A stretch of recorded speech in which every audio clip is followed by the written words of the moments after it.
Hey, it's Kevin Deutsch here, and welcome to another tip, trick, or technique session.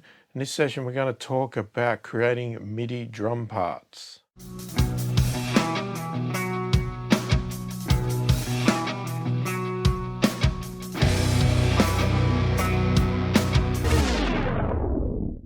So firstly, if you are new to my channel, new to my videos, and you like what you see, please click the thumbs up, subscribe to the channel, click the notification bell to be notified of all my future videos. So creating MIDI drum parts. This is something that has been asked of me several times by people on my website, on YouTube, whatever else, about creating MIDI drum parts and how to get them to sound good. Now, obviously, in a perfect world, we'd all have a drummer on standby and a drum kit sitting there to record our songs and all that sort of stuff. Unless, of course, you're into electronic sort of music where, you know, MIDI drum parts is obviously most suitable. But I'm talking about probably more attempting to create real sounding drums in MIDI parts. Now, again, I'm not going to kid anybody here. This is not going to sound exactly like a real drummer, right? This is not, we can't achieve that, okay? That's just, we're asking for almost impossible there. But it's trying to get the best out of what we can because, you know, not all of us know a drummer. Not all of us can get access to one. So, you know, why not have the ability to create your own drum parts? Now, for me, early on, I tried to manually create my drum parts. I tried to draw them by hand. I tried to use a keyboard to punch them in, all that sort of stuff. And they just sounded ridiculously bad. They sounded robotic. They just sounded horrible. And in the end, using plugins like Slate Drums or the Tune Tracks, Easy Drummer or Superior, those sort of things, I found that for me, the best approach was using the MIDI packs. And what I basically do is I just search for the sound that I'm going for in the MIDI packs. And I just cut bits and pieces here and there and join them up and add fills and all this sort of stuff to try and make it sound like a real drummer. Now, the advantage of using the MIDI packs is that they were all played by real drummers. So they already sound pretty real. They sound like what a drummer would play. The trick to it then is making sure that you don't make it sound too robotic and too repetitive through your entire song. That's hard to do, but you can do it if you take some time. And I'm just going to run you through a bit of my process. Obviously, this is my technique. It's not for everybody. Other people are going to have way better ideas. I am not a professional. I'm not a producer. I do not make money from making drum parts or selling songs or anything like that. So take it for what it is. I am a mixing engineer who likes to create his own songs, and I do that by this. So don't take this as an expert telling you how to create MIDI drum parts. This is just me giving you my information, what I do and how I do it. So let's just get into it and I'll show you what I do. Okay, so generally there's two ways that I can start a song. One is I may have absolutely no idea what I want to do with a song. I don't have any parts at all. I have nothing at all, bare bones. And what I might decide to do is to lay down a drum part, find a nice beat that I think that's going to inspire me to create the rest of the song and lay that out, and then start to improvise over the top of that with my guitar or bass, whatever, to try and start the process of getting a song. Okay. I'm not going to show that in this case because that is obviously pretty simple. Just go through the packs, go through the MIDI packs, find a beat, put it down, lay out your song, and your drums are done. What I'm going to show you here is the other way, which is the more common way that I usually do things, where because I am a guitarist primarily, most of my songs come from me creating parts in my guitar. So I'll be sitting there mucking around, jamming, whatever, and a part will come up and I'll repeat that over and over again just to sort of bed it down, get it right, record it into my iPhone as a rough, so I've got a record of it. And then I will come back at some point in time and I will record it into my Cubase session. And generally, I'll do it pretty good job of it, but it's still a rough, okay, because I like to flesh out the song a bit better than that before I get into the real fine details of the recording. So I'll rough out a guitar part into there, and then what I'll do from that is then I will start to work out, okay, what is the tempo? Then I'll set the tempo of the track. And then what we do is we start playing with drums.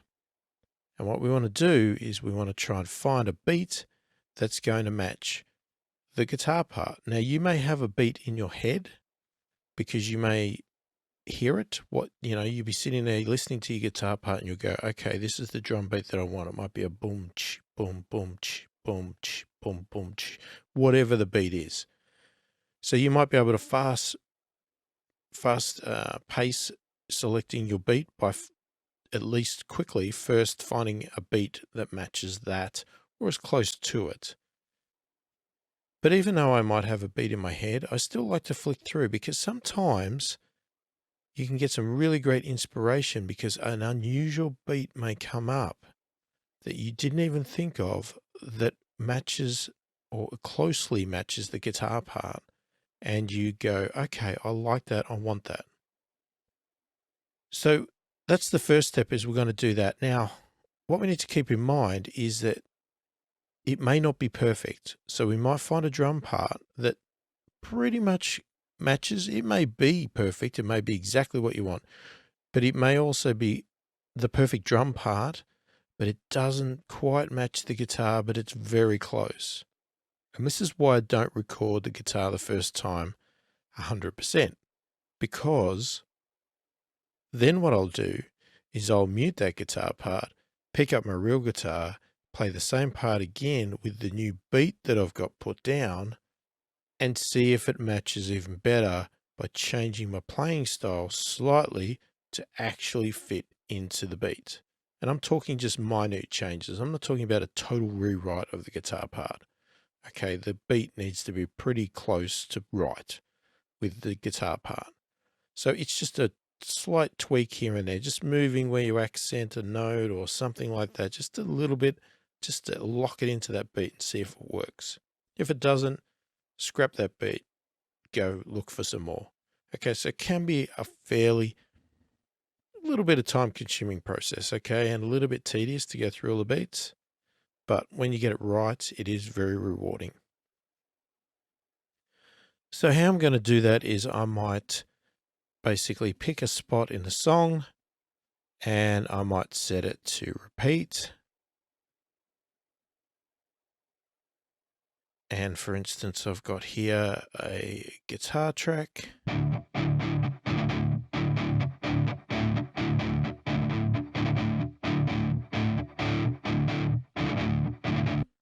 Very basic guitar part. So let's say we want to match that out. So what I'm going to do is first I'm going to pull up my Stephen Slate drums. And what I'm going to do is I'm going to just load any kit, something that you feel might be the right kit. You might have a favorite kit that you always use, whatever it is, just pick a kit to start with here. And then we're going to go down to the groove. And okay, in the Stephen Slate drums, generally you'll just get these basic couple of packs here that have some grooves. Now, but you'll see these ones all labeled SD. So these are ones that I previously bought for Superior Drummer by Toontracks. And I actually found a way to be able to convert those or rename them and allow Stephen Slate drums to be actually able to play those beats. Okay. There is a slight conversion that you do need to also do though to get them to play 100%. So that would just be this. You can load a IO map. And once you've done that, it converts a few of the hits to match because they're not all identical between the Superior Drummer and SSD4. But when you've got that in, then what you can do is you can go and find what you're looking for.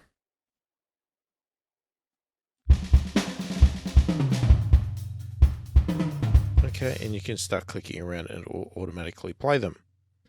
Now, as I said, if you don't want to go through all of this process, then get yourself a copy of Easy Drummer from Toontracks or Superior Drummer if you want the more advanced features, and then just buy some of their MIDI packs and they will automatically work with their software. Obviously, you don't need to do the conversion. If you do want to do the conversion and you have some packs and you want to use the Steven Slate drums, I'll put a link down below where I've got another video where I actually show how I do the conversion. It is a very boring, time-consuming process if you've got a lot of packs, but again, once they're in, they're done. So as I said, we're going to basically play the song, and I'm just going to switch through some drum tracks until I find something I like. Now, we could go on forever doing this, but I'm just going to quickly do it just to give you an idea of the process.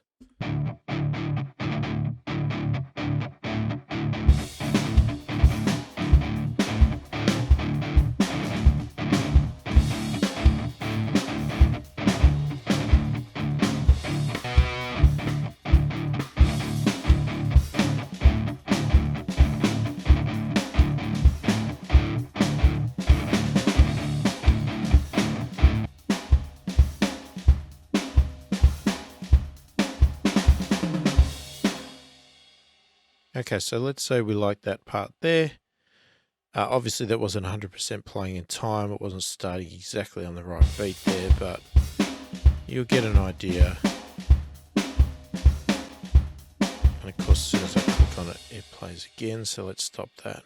So you'll see here, I have picked the Superior Drummer Americana pack. We get a straight 4x4 ballad, and I've picked verse variation 7. And I've just dragged that over to the timeline here. Okay, so this is where it becomes interesting, because now what I do is you just start laying it out. So I might extend it. Sorry, doing it that way. And I'll work out my basic layout of my drums, so I want, so much of the verse. And then we're going to find a chorus. So what we want to do is say, come along here. Now we might mute the guitar for this part.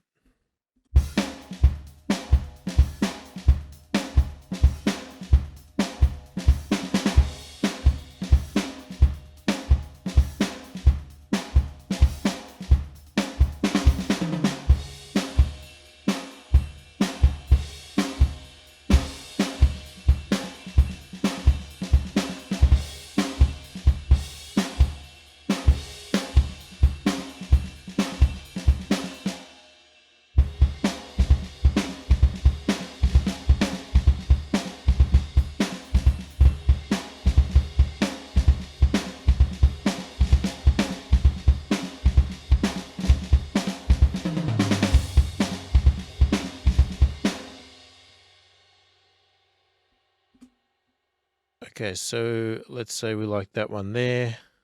And again, like I said, we need to sort of zoom in and lay this out. I'm rushing this a bit here, so you're going to want to lay this out properly. So put it on the beat.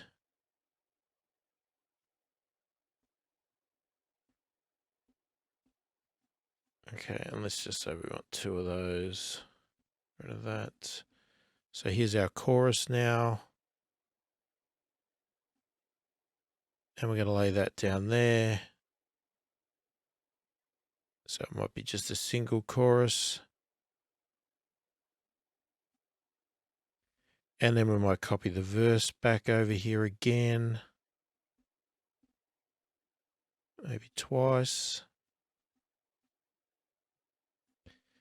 And we might want to get an intro. So what I'm doing here is, because I've found a pack that I liked for the verse, I generally try and stay in this same pack. Unless I'm looking for something really unusual, I'll stay in this pack, because each one of these is basically designed to go with each other.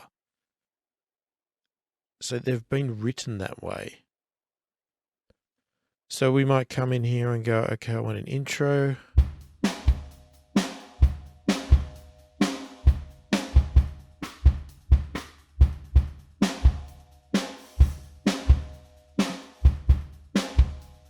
so we want that as an intro.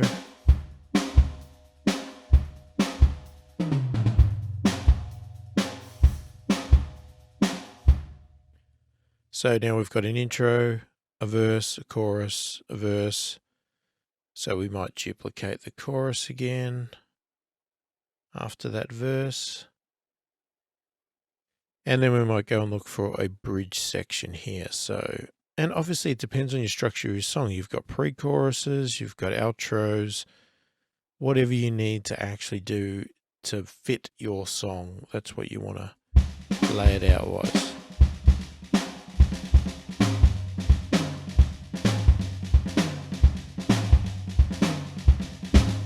Okay, so let's go with the Tom Heavy version.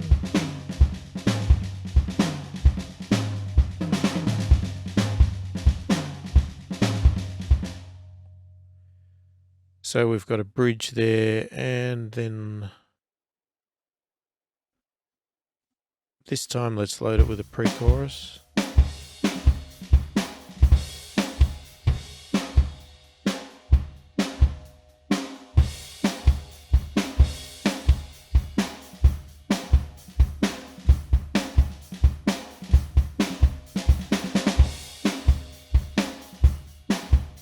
And then we copy our chorus again. And let's grab an outro.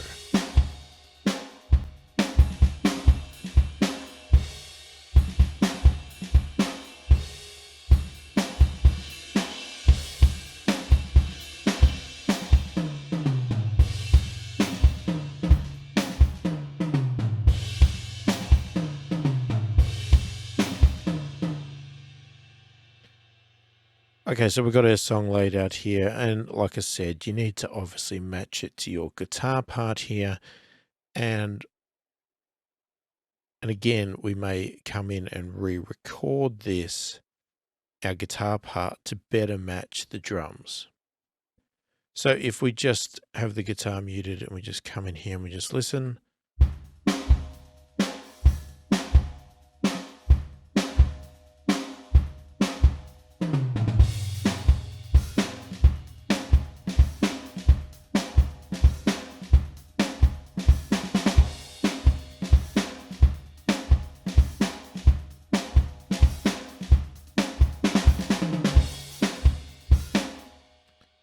Sorry, and I've got the loop on there. We don't want the loop on. Let me just put it there. So we're about here.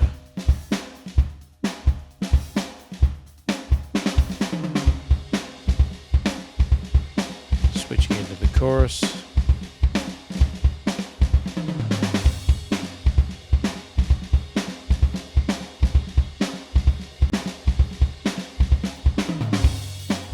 Back to the verse. It's going to continue a bit. Then we go to the chorus.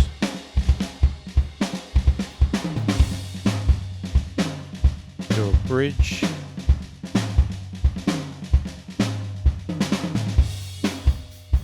Then we got a pre-chorus.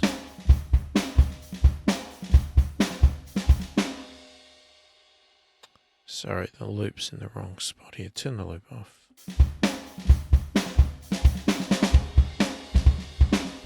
Back to the chorus one last time.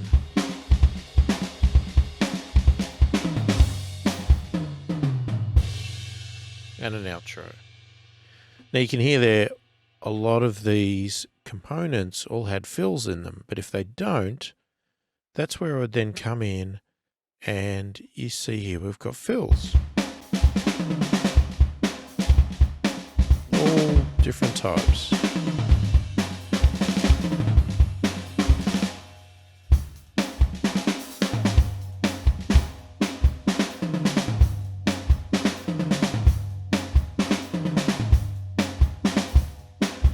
So I would just drag them down.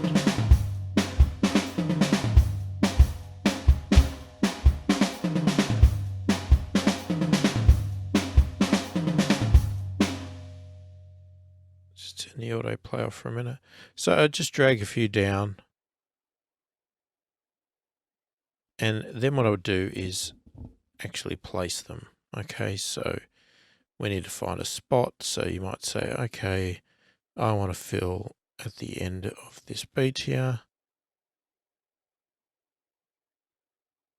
So I might just, okay, I'll bring this back. I'll put my fill in and then just stretch that back to where it was till it combines. And now we've got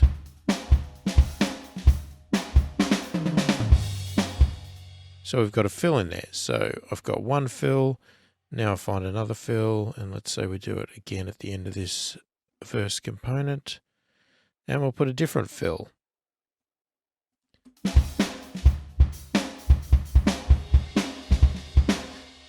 And again, you're going to have to play with this to find the right fills that are appropriate. Now you might, because you've got two different fills here, you might repeat those on the next verse, but you might want to switch it up and you might do it backwards. So do that one and then that one. So reverse it around or do it in the same. It doesn't really matter. And we've got another fill here, or we could have several fills. We could have as many as you like. So we might say put that one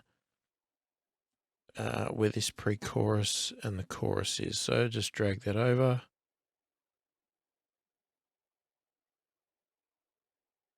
And place that in. Again, fill it up. So then we've got...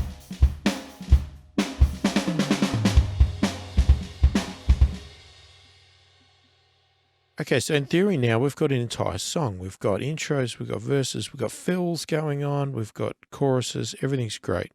All right, now on the odd occasion,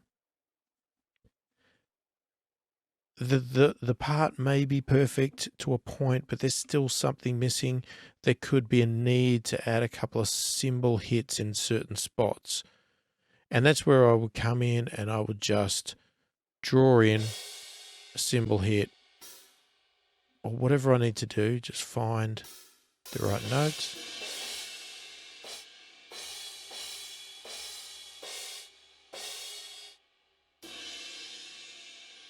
So I might add a couple of those in there, but because I'm just adding a little bit of subtle cymbal hits in there, I'm not writing the entire drum track, it will still sound good. It's just sometimes you just need to add a little component here or there just to better match the vibe you're going for in the song. Now, I'm going to delete those because obviously I just dropped them in. So you can do that. So you might make little tweaks like that where you just add a few notes or even take some away. You know, there might be a cymbal hit you don't want there, but you love the part. So, you know, you might come in and just find the cymbal hits and go, oh, I don't like that one. Get rid of it. All right, just delete it.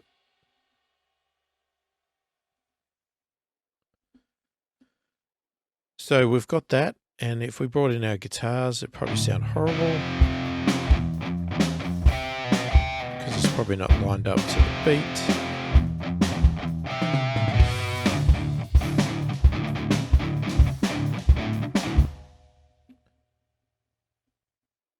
Okay, and obviously I didn't listen to this properly. So let's just chop it here. Let's just move it back a bit, see if we can line it up a bit better.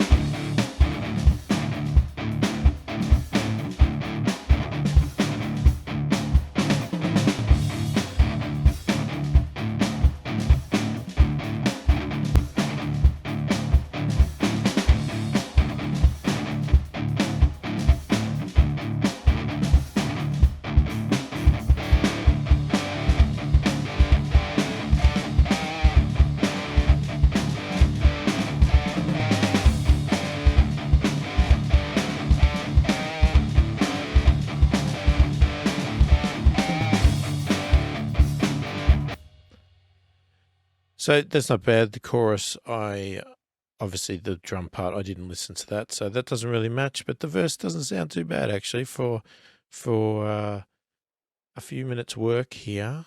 that hasn't gone too badly. So you can sort of see the process there. Now, would we be done there? No. As I said, I would go back and probably re-record those guitars a lot better, get my sounds right, everything else, and actually play it to the drum track now so that I lock it in nice and tight with the drum track, and there's no mismatch or sounding like they weren't together. You know, you are actually together now because you've got your drums laid out. You like the drums, they're perfect. Now you go and put your guitars back on top, or your bass, or whatever it was that you're playing. Now, the other thing I like to do as well, and this is a great thing about virtual drums, is now that I've got my part there, and let's say I've re-recorded my guitars and my bass, now what I might do is actually come in and listen to the kit and go, is that the right kit for the song? Or do I want something different? So let's lock in a loop of that there and turn the loop on. So what I would do in this case is obviously loop the song and start loading different kits to see which one I think sounds the best with it, because it can definitely change the whole vibe of the song just with the sound of the kit.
So what I would generally do is I would just go through as much as I want. Look, if I find the sound straight away and I'm happy with it, I'd go with it. But generally, I like to go through, at least 10 to 20 just to confirm my opinion. And what I'll do is as I'm flicking through them, I'll just write down on a notepad the numbers or the names that are ones that are jumping out at me as I like this. And then once I narrow it down, so let's say I've narrowed it down to this rock kit here, 1, 2, and 5 and 10. Let's say I've locked it down to 4. Then what I'll do is I'll quickly switch between those 4, and I'll start to eliminate them until I get down to my 1. And don't let the names confuse you here. As you can hear there was some country drums there that would have suited. Obviously, there's going to be some that don't suit at all. But don't let the style of drum kit deter you from trying them, because it is just a drum kit. So they're just giving you an idea of what the sound might be, but, it's not guaranteed. So if we went for, say, number 2 here, which I thought sounded all right.